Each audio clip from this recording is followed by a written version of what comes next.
Muy bien, hermanos, queremos dar la bienvenida a todos los que nos acompañen a través del internet.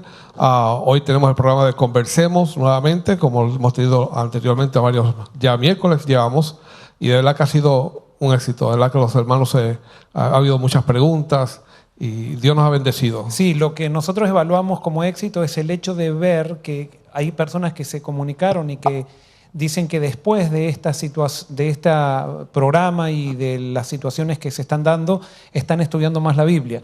Justamente eso es lo que queremos. No queremos Exacto. que esto se transforme en un lugar donde respondemos preguntas dogmáticamente, decir, acá está toda la verdad, sino que esto nos lleve a estudiar más la Biblia. Exacto, y que queremos que profundicemos más y podamos traer preguntas, porque al estudiar más, quizás tenemos más preguntas que queremos conversar, y este es lo que queremos crear, un lugar donde podemos conversar de nuestras dudas. Y tenemos ya una pregunta, que ya fue un email que nos llegó hace la semana pasada y no pudimos contestarlo. Okay. So voy a leer parte del email. Esto viene de Mabel, yo creo que es de Chile. Ella nos ha seguido por varios sábados, un tiempo ya, y nos escucha los sábados, los miércoles, y lo escuchó predicar el sábado anterior, acerca de que estamos todos inscritos en el libro de la vida de Jesús, y dijo esto: entendemos que la raza humana entera ha sido predestinada para la salvación, de modo que Dios proveyó un cordero, un mediador, hizo todo para que podamos salvarnos, si manifestamos nuestra voluntad y libertad en aceptarlo. Hemos encontrado algunos versículos que dan luces que los seres humanos no somos inscritos al nacer, sino al manifestar nuestra voluntad a favor de Dios.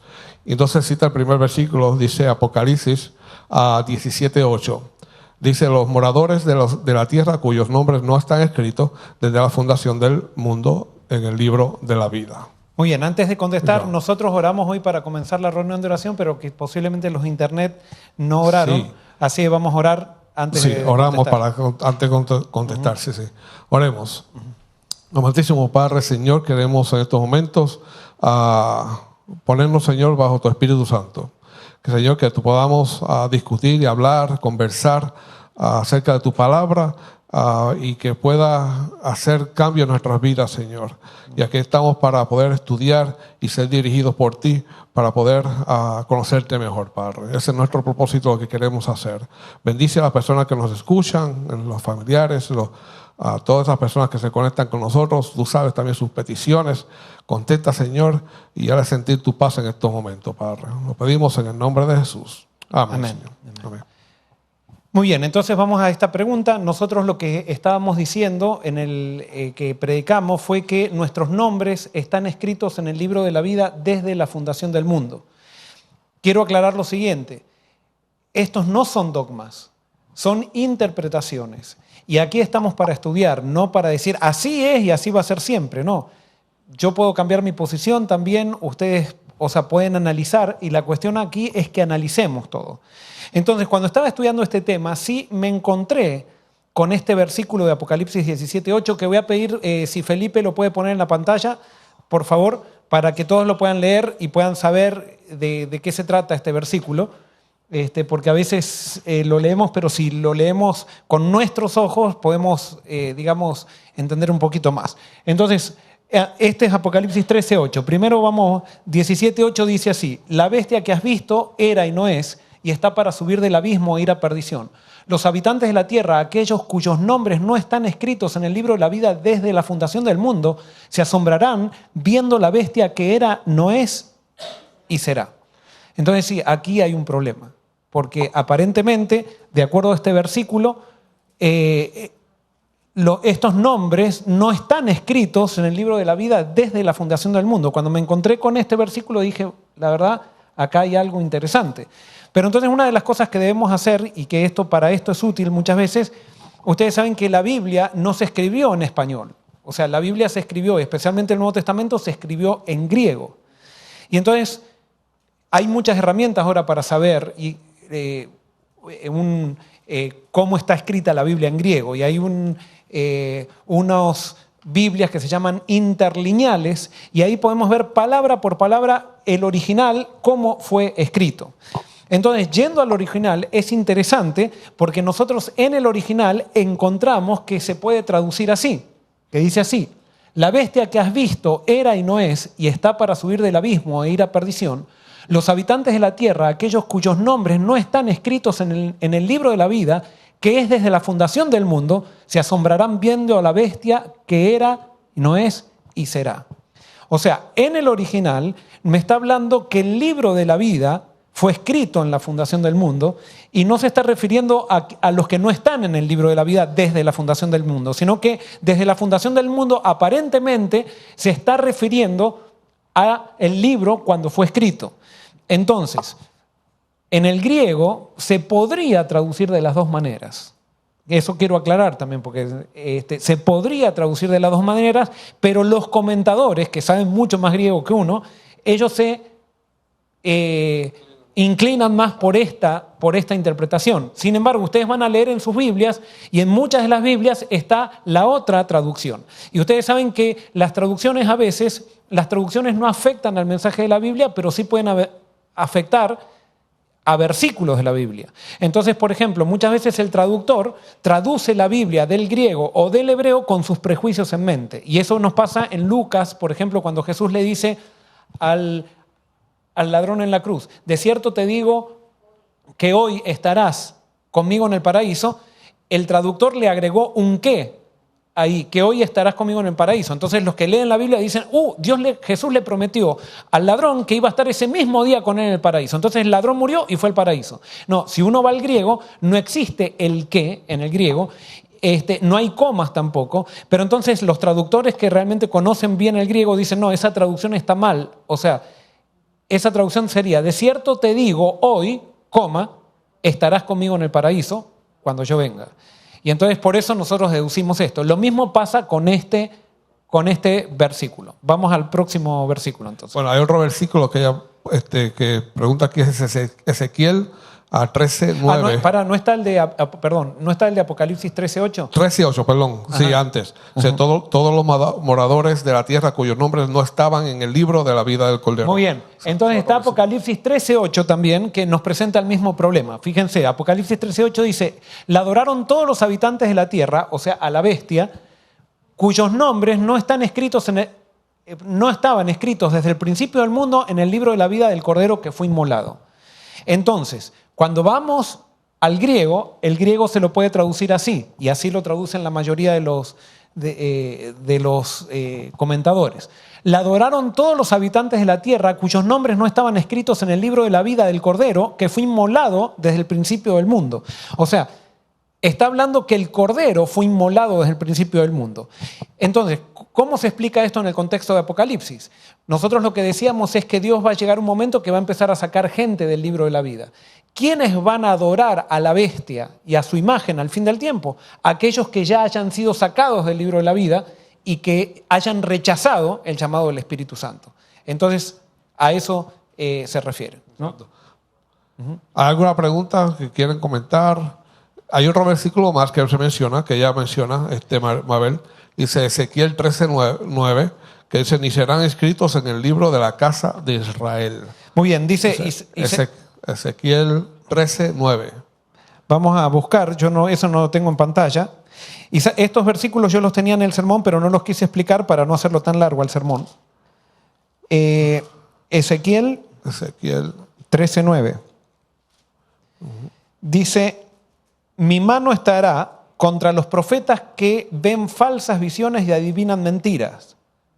No estarán en la congregación de mi pueblo, ni serán escritos en el libro de la casa de Israel, ni a la tierra de Israel volverán, y sabréis que yo soy Dios el Señor. Muy bien, acá se está refiriendo a Israel. Ahora, hay una cosa en Israel que es interesante que tenemos que entender.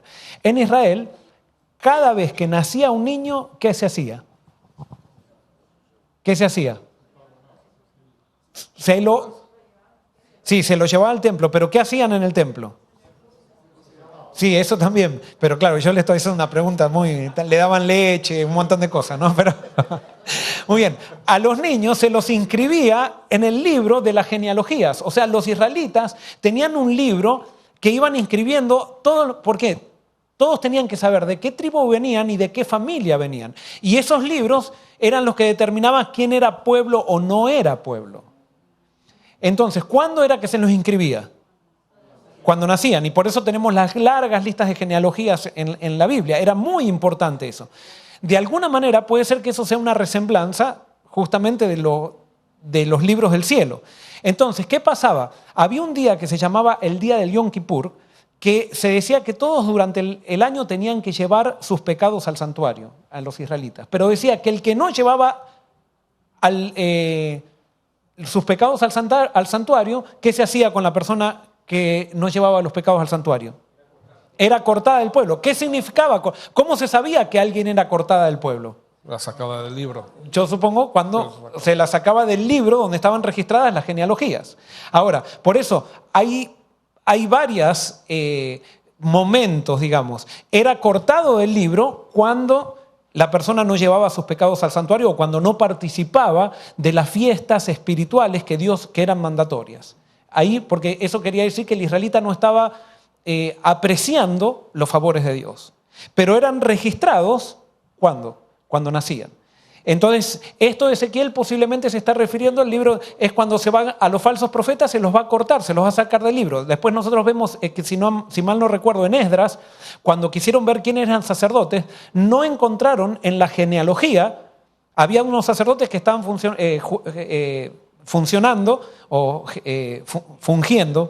estaban fungiendo, y entonces dice, ¿y dónde están ustedes? ¿Ustedes de quién descienden? Y entonces dice, no sabemos, y se fueron al libro de la genealogía, y ellos no descendían de Aarón, entonces lo sacaron del sacerdocio. ¿Se entiende? Sí. Eso significa también que la ley ritual de las ordenanzas de Moisés y lo que Dios le había anunciado, qué tenían que hacer con cada circunstancia y situación. Uh-huh. Correcto, ajá. Exacto. Ahora, lo que estamos tratando ahora de ver es esto con respecto al libro y qué analogía puede tener con el libro del cielo. Vamos a la próxima pregunta. Esa es la única pregunta hasta ahí. Después ya menciona la cita de la hermana White, porque quizás ella muy bien. Menciona... Yo sí voy hay citas que yo descubrí en estas semanas que las voy a estudiar. Y bueno, estúdienlas también ustedes a la luz, acuérdense, todo a la luz del mensaje de la Biblia.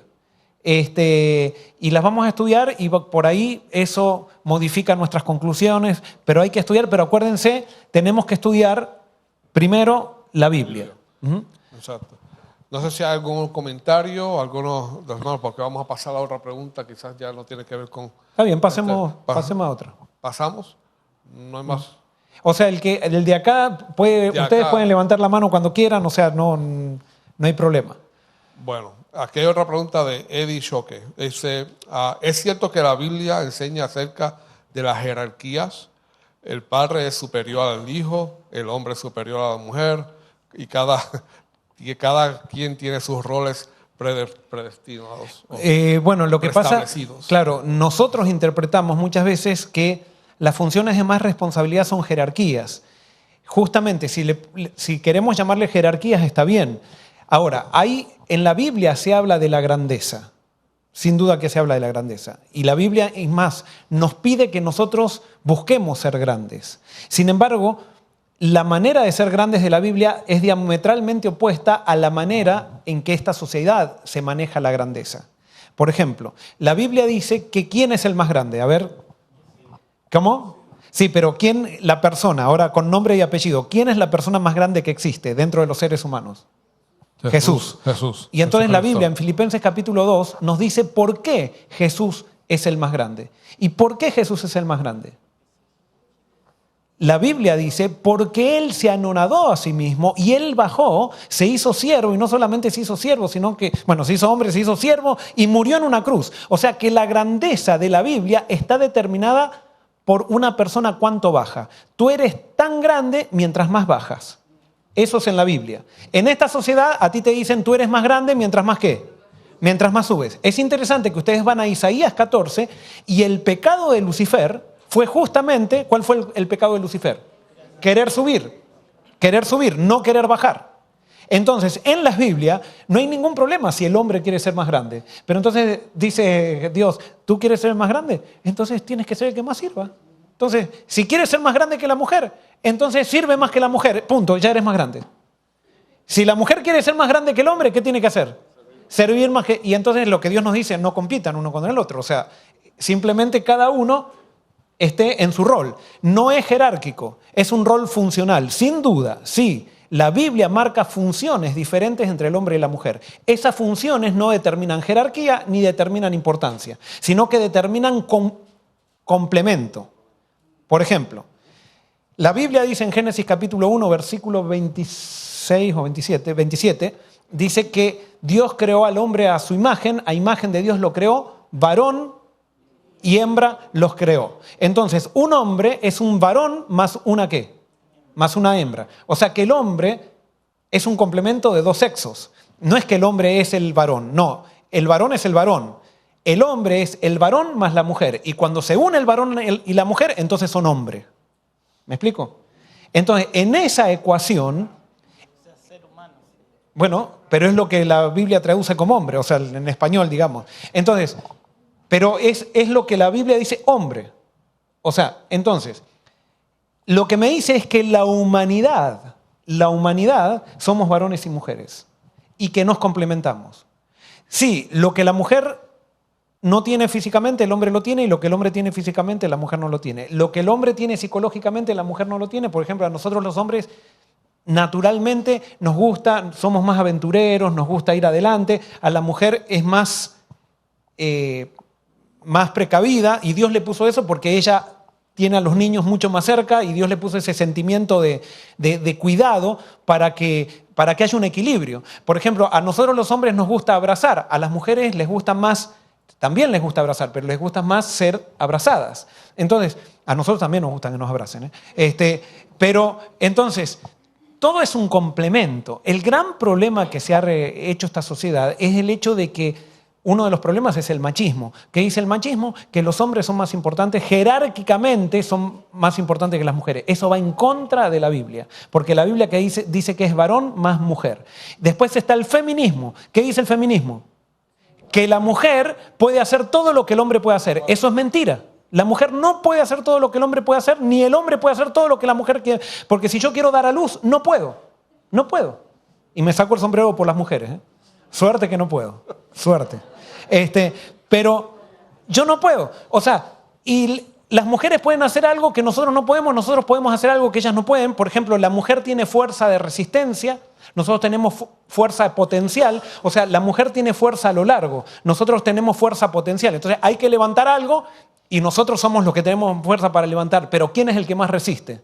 ¿Quién es la que trabaja hasta las 4 de la mañana, viene del trabajo y sigue trabajando en la casa y eso, y nosotros estamos muertos, ya no queremos hacer nada? Porque la mujer tiene una fuerza de resistencia, y así nos creó Dios. Dios nos creó diferente. Eso no nos hace jerárquicos, nos hace complementarios. Entonces, bueno, si eso... Ajá. ¿El micrófono? Acá.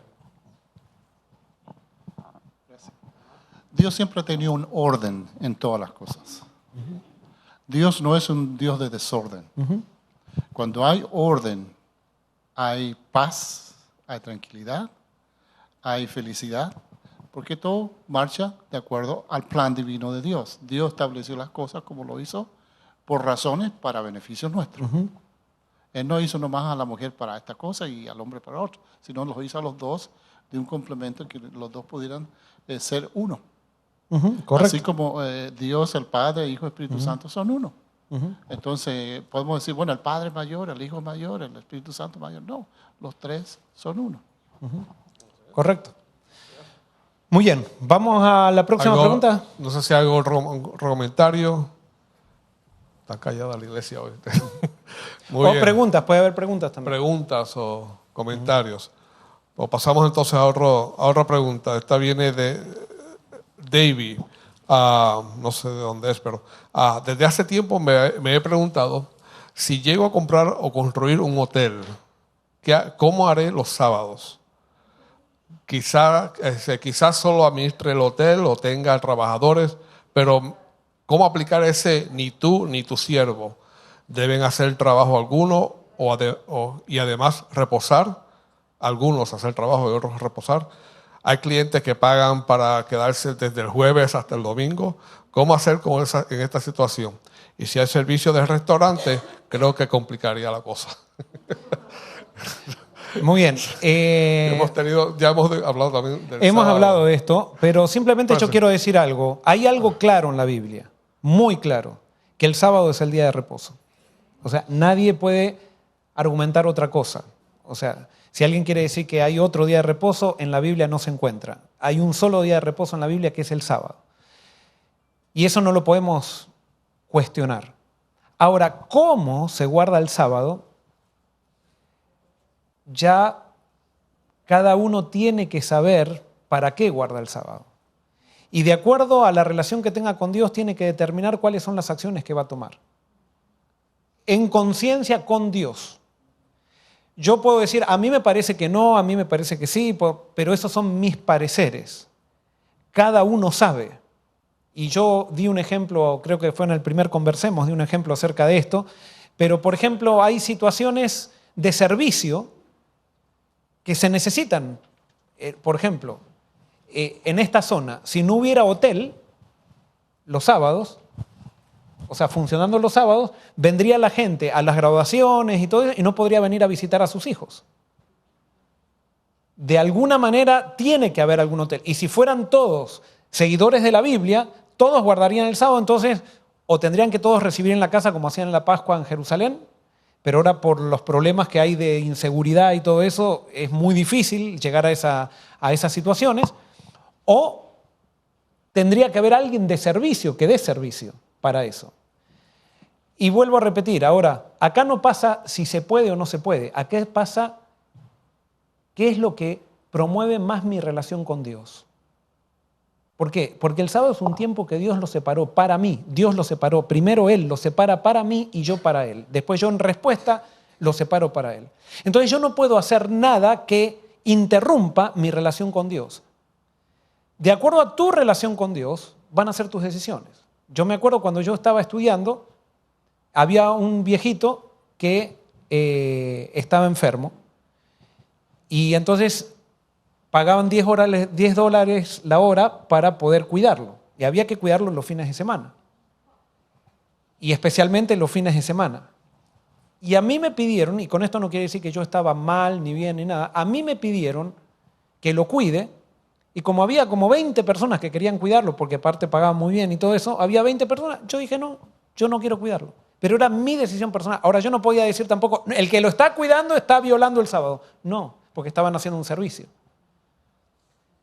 Pero eso es muy personal y por eso acá nosotros tenemos que aprender a desarrollar una relación con Dios, que Dios nos diga a nosotros qué es lo que tenemos que hacer. Y tenemos que ser honestos con nosotros mismos.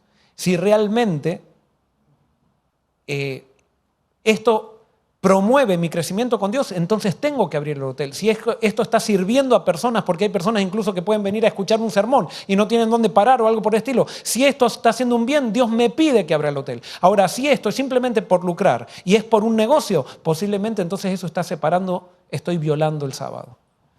Y por eso el cómo es una respuesta relativa. El cuál es el día de reposo es una respuesta dogmática. Hay un principio en la Biblia bien claro que el sábado es el día de reposo y lo tenemos que dedicar para Dios. Tengo un parecer muy personal. Y si yo tengo un hotel y alguien tiene que venir a dormir el sábado, yo le regalaría la noche del sábado o del viernes. Y entonces habría un motivo para que él me preguntara, ¿por qué me estás dando la noche gratis? Entonces yo le puedo explicar, porque yo sirvo a un Dios creador que hizo los cielos y la tierra y Él nos aconseja reposar el sábado. Por tanto, yo te regalo el sábado para que tú reposes. Ese es mi parecer. Muy bien, y es una muy buena... Y por eso en el diálogo las personas pueden encontrar ideas y qué puede ser lo mejor. Porque yo creo que una cosa es guardar la letra de la ley y otra cosa es guardar el sentido correcto, espíritu. lo que quiere Dios individualmente de cada uno de nosotros. So, puede ser que para una persona sea malo, para otro sea bueno. Correcto. Esto yo no sé si escucharon este ejemplo, pero en la Segunda Guerra Mundial, en Alemania, cuando estaba Hitler entrando al poder, había mucho fervor en Alemania. ¿Por qué? Porque Alemania venía de una crisis muy grande. Y entonces Hitler como que levantó al país que venía de una gran crisis. Entonces había una familia en la iglesia que terminaba el sábado, en la iglesia adventista, terminaba el sábado y se iba con sus hijos y hacían huerta el sábado de tarde en la casa. Entonces los hermanos de iglesia les pareció muy mal que estas personas hagan huerta en la casa. Y fueron y le dijeron, hermano, usted no tendría que hacer huerta el sábado. Entonces este hermano dice, mire, yo no le veo ningún daño porque yo estoy con mi familia, estamos haciendo la huerta, después los tomates que estamos sembrando nos sirven para comer y eso, pero les estoy enseñando a sembrar, les estoy enseñando de cómo crecen las semillas y todo eso. Yo no creo que sea algo malo. Entonces le dijeron, parece que eran un poquito, claro, en la época de Hitler, y a veces uno toma el espíritu de la cultura, ¿no? Entonces a este hermano le dijeron, hermano, esto me lo contó un pastor, o sea, yo no lo leí, sino que me lo contó un pastor. Y entonces le dijeron, hermano, si usted sigue con esta actitud, vamos a tener que desglosarlo.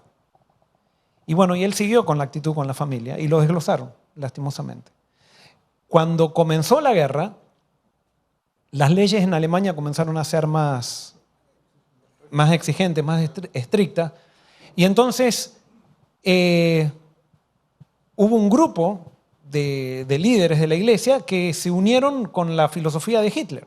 O sea, especialmente la unión de Alemania. Y entonces, a tal punto que el director de salud del partido nazi era una mujer adventista.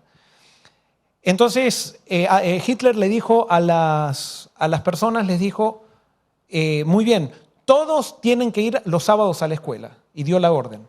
Pero a los adventistas les vamos a dar un privilegio. Ellos el sábado pueden llevar la Biblia. El sábado pueden llevar la Biblia a la escuela. A los demás no, pero los adventistas van a poder llevar la Biblia a la escuela. Muy bien, el presidente de la Unión mandó una carta a todas las iglesias diciendo, hermanos, queremos decirles que oficialmente nosotros estamos apoyando esta medida y justamente a nosotros se nos está dando el privilegio de mandar a nuestros hijos a la escuela con la Biblia en el sábado. Y por lo tanto, no se sientan mal en mandar sus hijos a la escuela. Y bueno, y muchos la mayoría mandó sus hijos a la escuela con la Biblia el sábado. Cuando llegó la orden a esta familia que hacía huerta el sábado, ellos dijeron, nosotros no vamos a mandar a nuestros hijos a la escuela el sábado. Y se pusieron firmes. Y los mandaron a un campo de concentración y murieron. ¿Quiénes fueron los fieles? ¿Quiénes fueron los fieles? A veces somos muy rápidos en juzgar qué es lo que debe hacer alguien cuando no sabemos el corazón y quizás los que parecen quizás pueden ser que sean más fieles en el corazón. O sea, porque no sabemos muy bien por qué hacen lo que hacen. Pero a veces nosotros simplemente queremos quedar bien con el entorno y eso a Dios no, esa fidelidad de quedar bien con el entorno a Dios no le interesa. A Dios solamente le interesa la fidelidad que es con Él, directamente con Él. ¿Qué es lo que Dios me dice en esta situación? Y eso es lo que genera verdadera fidelidad. Uh-huh. Yo quería comentar nomás lo que en Orlando yo conocí varias personas que trabajaban en enfermería allá en el área de salud y les tocaba turno los sábados y ellos me decían, mire, yo tomé una decisión, como yo el sábado voy a servir, tomé la decisión de ir a hacer mi turno, pero cuando recibo el sueldo, yo el dinero que recibo por el sábado, yo lo doy o a la iglesia o lo doy a una persona o lo doy, en el fondo trato de dárselo de vuelta a Dios. Y así, yo ahí es interesante porque cada uno tiene su parecer y su forma de ver las cosas. Uh-huh. Y realmente, como dice, depende de la relación que tenemos con el Señor, las decisiones que cada uno, pero nadie puede juzgar al otro de acuerdo a su decisión personal, ¿no? En Habacuc 2:4 encontramos que dice, el justo por la fe vivirá. Eso va conectado en Deuteronomio, cuando lo vemos inclusive en el Antiguo Testamento, el Señor dice, pondré mis leyes sobre ellos y sobre su corazón. Cuando esas leyes están en el corazón, el individuo actúa de acuerdo a la fe, que actúa por la fe de las leyes que Dios ha puesto en su corazón. O sea, ya no se está siguiendo la letra, ni se está siguiendo si debo sí o no, sino se está siguiendo una convicción por fe de lo que Dios ha puesto en el corazón. Exacto. Nosotros tenemos que entender que la verdadera fidelidad viene de la relación personal con Dios, no de una imposición que viene de arriba, que alguien dice, ahora todos van a hacer esto. Esa fidelidad no sirve. Es la fidelidad que viene de abajo hacia arriba, que viene como respuesta al amor de Dios. Y esa es la fidelidad realmente que está dispuesta a dar la vida, o sea, hasta la muerte, ser fiel hasta la muerte, ¿no? Con la relación. ¿Algo, otra pregunta? Comentario. Sí, quisiera hacer un comentario acerca de esto, porque de verdad hay una controversia muchas veces que no se entiende. La mejor pregunta que nos debemos hacer en cualquier circunstancia o situación, ¿qué haría Jesús en mi lugar? Exacto. Muy bien, excelente.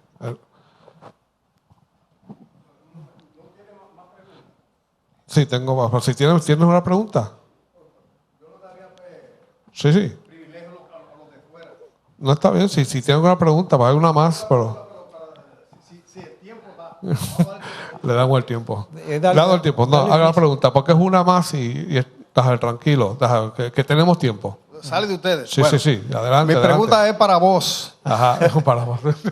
Usando su recomendación, Génesis 9 habla del primer caso de nudismo que lo experimentó Noé cuando se embriagó. En Génesis no habla de cuál fue el pecado. Yo estuve leyendo Patriarca y Profeta que comenta eso. Dice que el gran pecado, que es abominable, horrendo, de Can, fue abominable. Mi pregunta es, ¿cuál fue ese pecado? Que el mismo Patriarca y Profeta que yo leí, hay otra cita que especifica en qué consistió ese pecado. Muy bien, hay muchas interpretaciones con respecto a ese pecado. Yo tengo mi propia interpretación y yo voy a dar mi propia interpretación.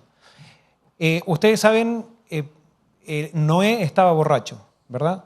Entonces muchas veces se dice, era un hombre justo que caminaba con Dios y estaba borracho. Y yo una vez prediqué de esto, voy a dar la explicación, digamos, pero ¿por qué estaba borracho Noé? Antes del diluvio, el clima de la tierra era parejo. ¿Por qué era parejo? Porque aparentemente, y eso lo da a entender la Biblia, en el segundo día Dios separó las aguas de las aguas, dice el segundo día, y Dios puso una capa de agua que estaba entre la tierra y la atmósfera. Y entonces había toda una capa de agua. Esa capa de agua mantenía, primero, los niveles de oxígeno eran mucho más altos. Y entonces por eso, antes del diluvio, como había mucho oxígeno, mucha oxidación, había menos enfermedades y la gente vivía más.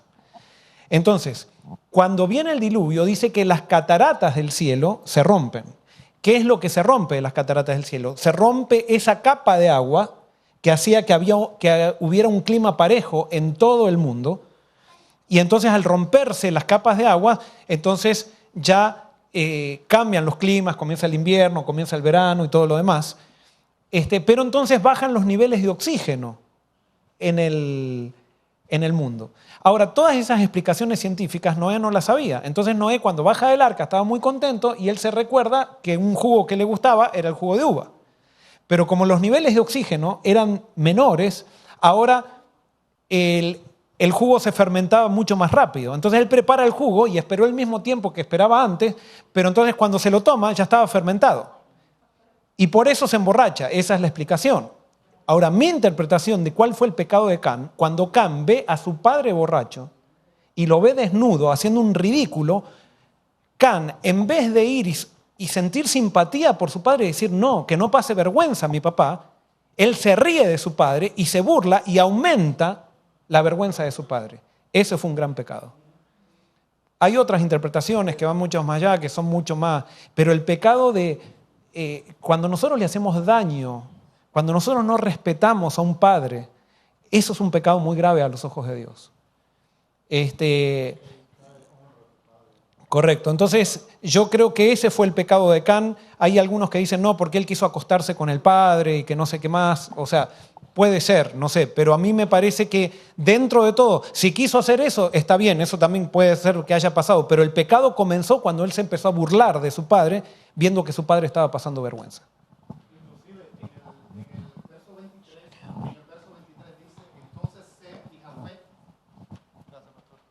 En el verso 23, corroborando, pastor, con lo que usted dice, dice, entonces Sem y Jafet tomaron la ropa, o sea, tomaron la iniciativa, no Cam, y la pusieron sobre sus propios hombros, andando hacia atrás. Quiere decir que no vieron la desnudez de su padre, sino mirando hacia atrás, y cubrieron la desnudez de su padre, teniendo vueltos sus rostros, y así no vieron la desnudez de su padre. O sea, ellos tenían dos opciones. Una, podían virarse y tornarse y poner el manto sobre su padre, pero respetaban tanto la idea de no ver la desnudez de su padre que marcharon hacia atrás con la ropa. Cam no, Cam simplemente no tomó la iniciativa ni hizo nada para cubrir a su padre, sino que fue y dijo, mira, mi padre está desnudo, seguro como burla.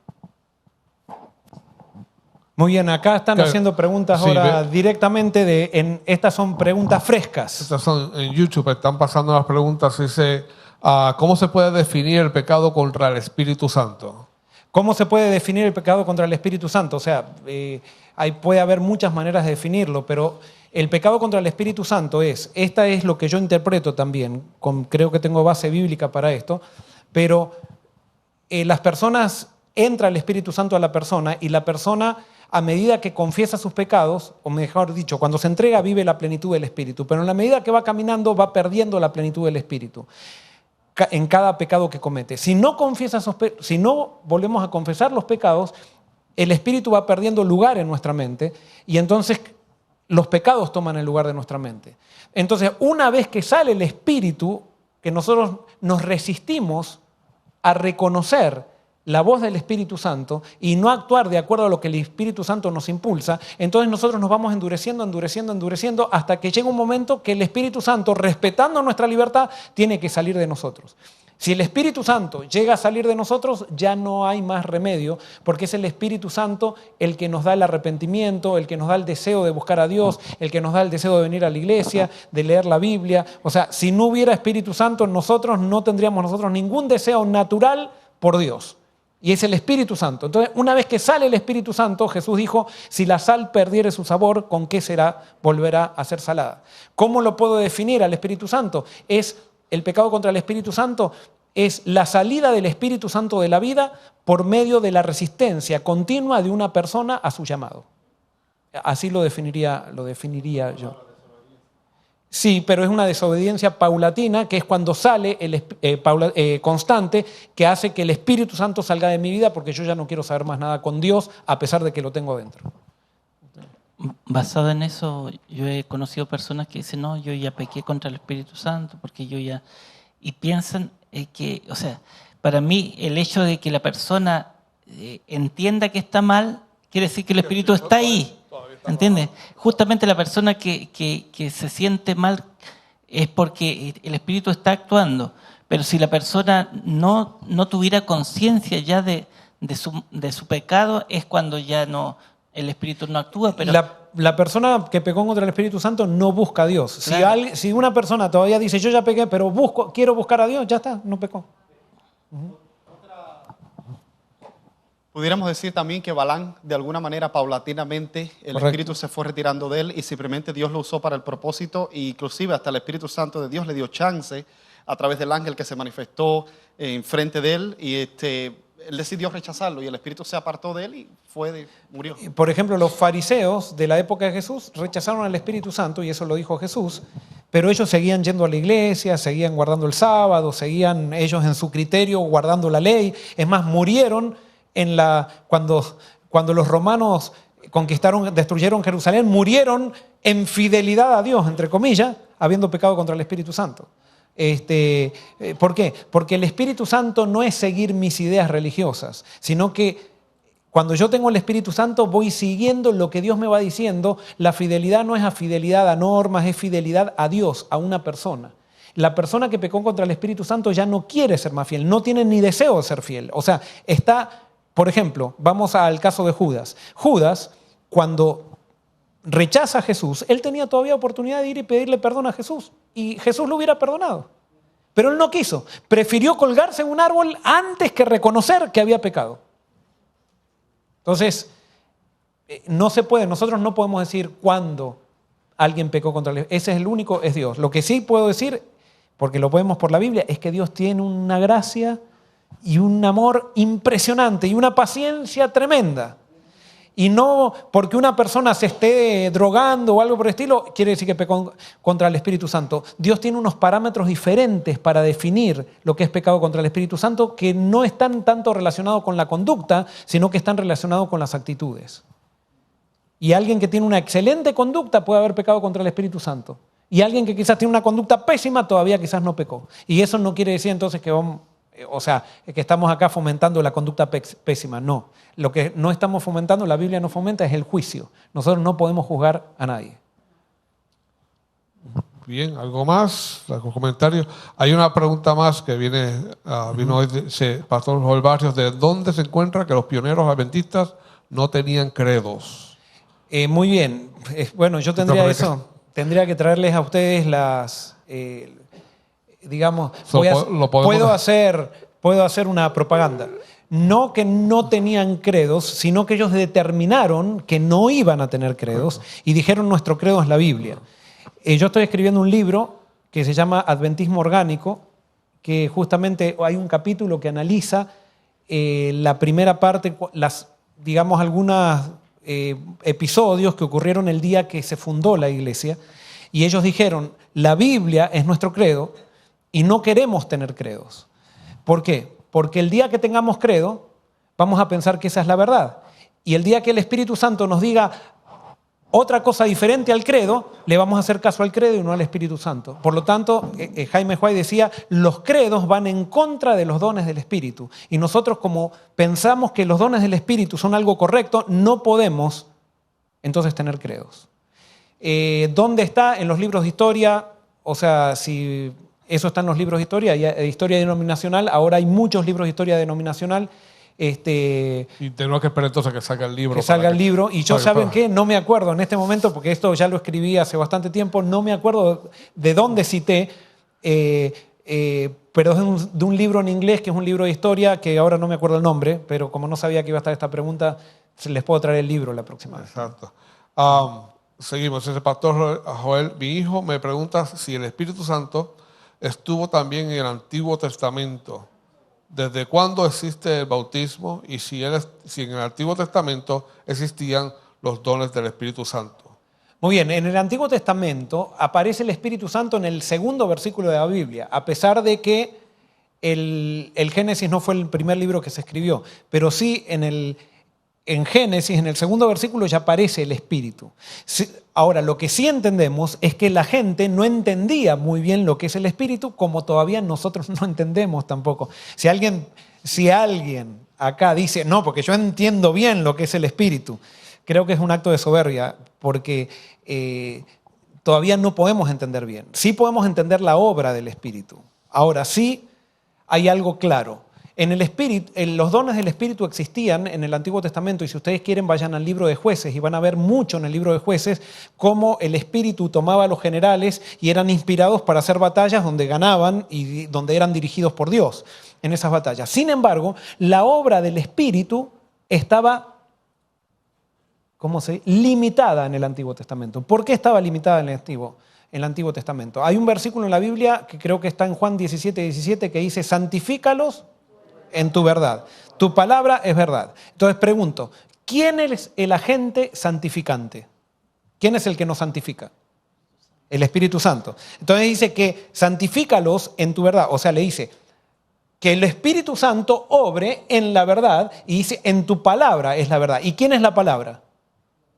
Jesús. Entonces, ¿qué es lo que quiero decir? El Espíritu Santo trabaja sobre la verdad. Entonces, cuando nosotros vemos la verdad, el Espíritu Santo agarra nuestra cabeza y nos dice, eso es verdad, y tienes que entenderla. Y nos dice, nos hace conectar pensamientos para que nosotros entendamos mejor la verdad. ¿Cómo se enseñaba la verdad en el Antiguo Testamento? La verdad en el Antiguo Testamento se enseñaba a través de símbolos. Por lo tanto, no podía haber una acción del Espíritu que sea completa porque los símbolos eran incompletos. O sea, si bien podían ver en el Mesías, en un corderito, podían ver al Mesías, no podían entender bien la obra del Mesías. Pero entonces, ¿cuándo viene la revelación completa? ¿Cuándo viene? Viene con Jesús. Y Hebreos dice que Jesús es la mayor revelación. Entonces, cuando viene con Jesús, el Espíritu Santo, a medida que Jesús actuaba, a medida que predicaba, cada vez podía actuar más, pero todavía no podía actuar completamente. ¿Hasta cuándo? Hasta que Jesús dice en la cruz, consumado es. Entonces, cuando Jesús dice, consumado es en la cruz, ahora el Espíritu Santo puede tomar toda la historia de Jesús, puede tomar la escena de la cruz y convencer a la gente de una realidad que hasta ese momento nadie había visto. Entonces nunca, desde la muerte de Jesús en adelante, la revelación es plena. Y entonces el Espíritu puede actuar plenamente. Y por eso al final del tiempo, teóricamente, el Espíritu tendría que actuar mucho más en nosotros que en los apóstoles. Porque nosotros tenemos toda una historia, tenemos una historia de ver cómo Dios actúa a través de la historia, tenemos un cúmulo de conocimiento que no tenían incluso ni los apóstoles, pero nosotros, ¿qué es lo que pasa? No estamos entregados. Y como no estamos entregados como los apóstoles, entonces, pero profetiza la Biblia que al final del tiempo, y eso se le llama el fuerte pregón, va a haber un pueblo que se entregue realmente y que Dios va a actuar con más poder incluso que cuando actuó en el tiempo del Pentecostés, porque va a haber un grupo de gente entregada. Entonces siempre estuvo el Espíritu Santo. Dos cosas con lo que el pastor decía. Encontré, pastor, la declaración de John Lobrow y Jaime White acerca del credo, si me permiten leerla. Muy bien, gracias. Eso es lo bueno de tener millennials acá que están con la computadora y todo eso. John Lobrow y Jaime White dijeron esto. Este es John Lobrow. Se encuentra en el Review and Herald. John Lobrow dijo esto. El primer paso hacia la apostasía es la promulgación de un credo que nos diga qué es lo que debemos creer. El segundo, ese es el primero. El segundo es hacer del credo una prueba de discipulado. El tercero es juzgar a los miembros por ese credo. El cuarto es denunciar como herejes a los que no creen en el credo. Y el quinto es perseguir a los tales. Llega Jaime White seguido y dice, Jaime White respondió aclarando que él también se oponía a la promulgación de un credo, pero dio otra razón como causa y dijo, declarar un credo es clavar la bandera y prevenir todo avance hacia el futuro. La Biblia es nuestro único credo. Rechazamos todo credo humano. Tenemos la Biblia y los dones del Espíritu y aceptamos la fe que por ellos el Señor nos ha de enseñar una y otra vez. De esta manera, dijo Jaime White, nos oponemos a la formulación de un credo. Gracias, gracias. Me encanta ser un equipo. Claro. Me encanta que tengamos un equipo acá de investigación, esto común. Buenísimo. Y eso es iglesia. A mí se me pone la piel de gallina, o sea, en el sentido, aunque ya lo había leído esto, pero el hecho que lo tengamos ahora claro, porque evidentemente se necesitaba fundamentar esto. Y gracias, Pedro, por esto. Ahora. Sí, se encuentra, lo puede, para que vaya directo a donde se encuentra, que ponga pioneros adventistas sobre la doctrina del credo, y ahí lo va a llevar a donde está.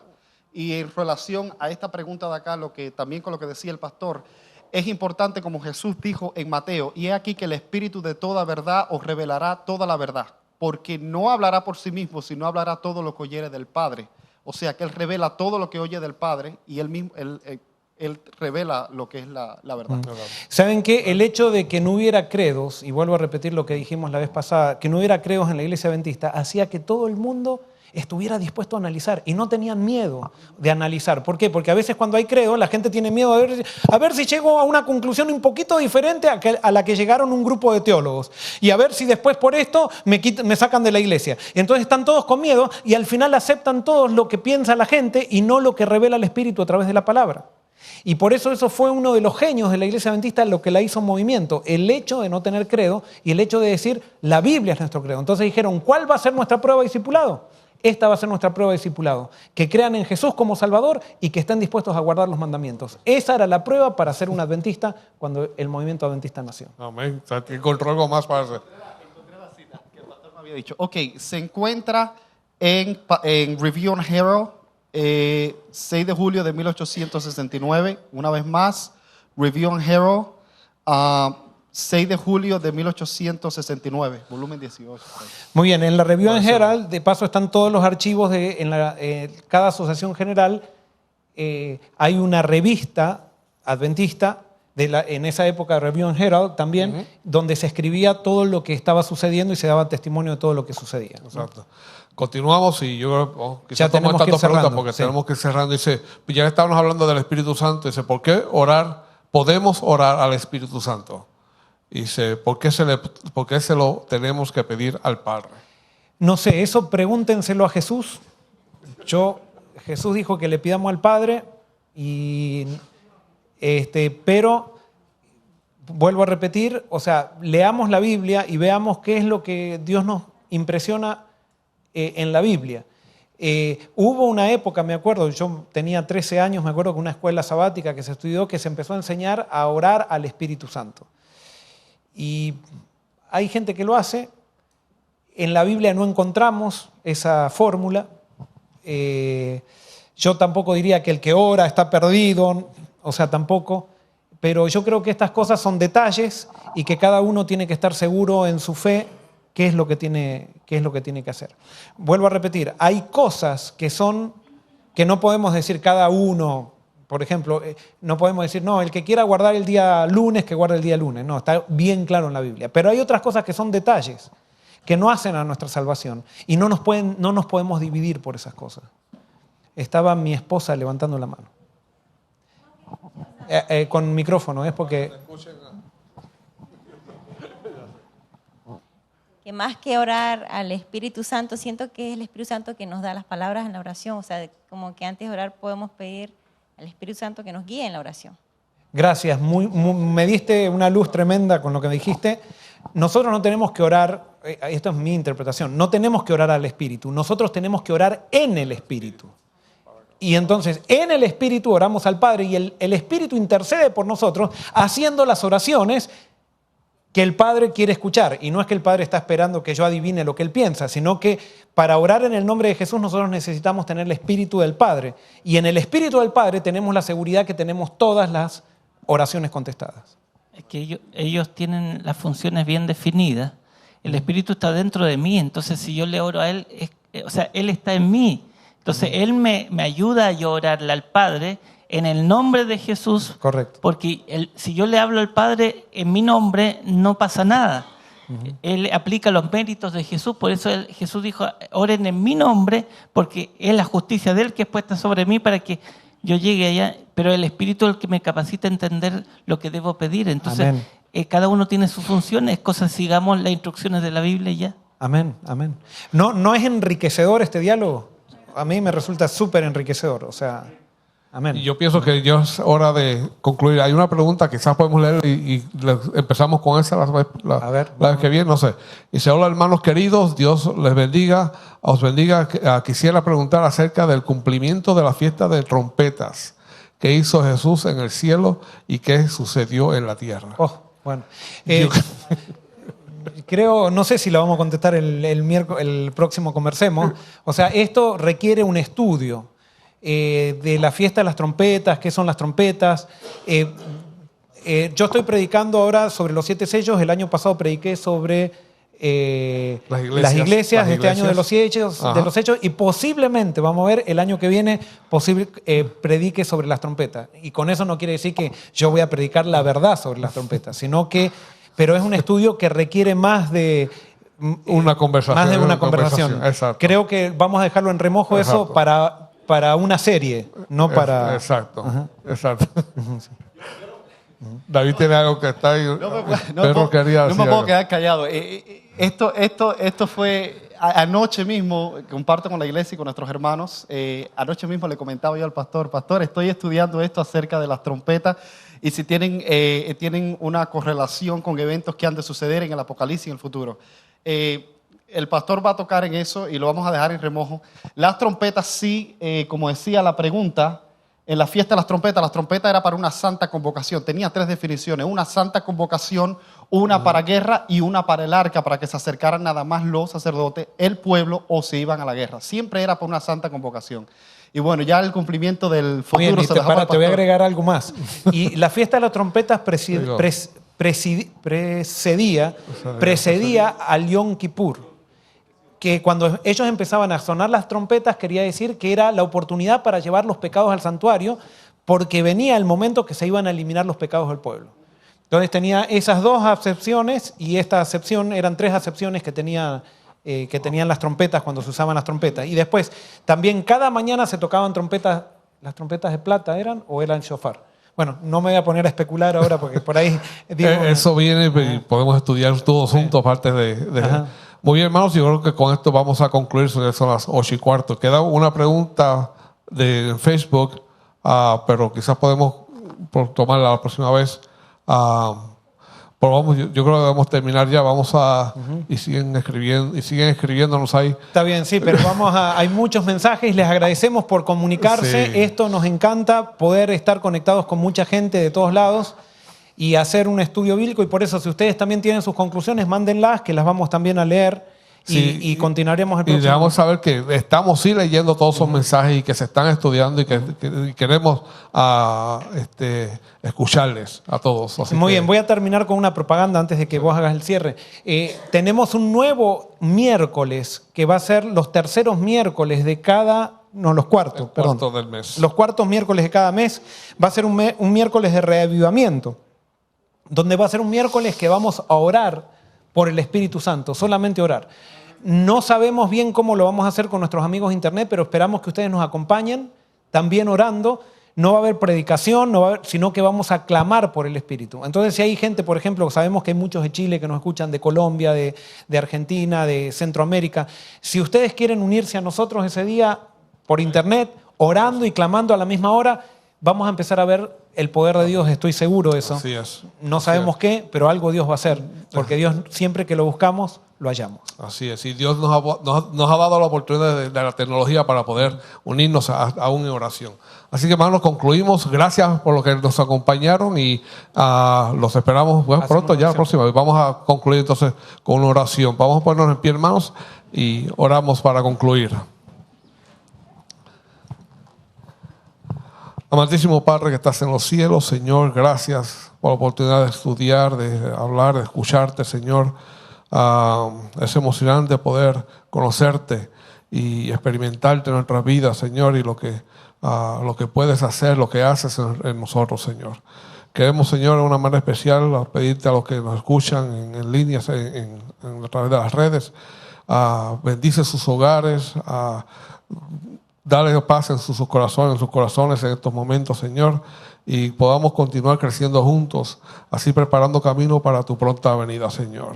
Guárdanos aquí los hermanos que estamos aquí, llévanos con bien a nuestros hogares y también sé con cada uno de estos hogares, Padre. Te lo pedimos en el nombre de Cristo Jesús. Amén, Señor. Amén. Muy bien, Dios los bendiga, hermanos. El sábado tenemos servicio como todos los sábados, así que hagan planes para que nos encontremos todos.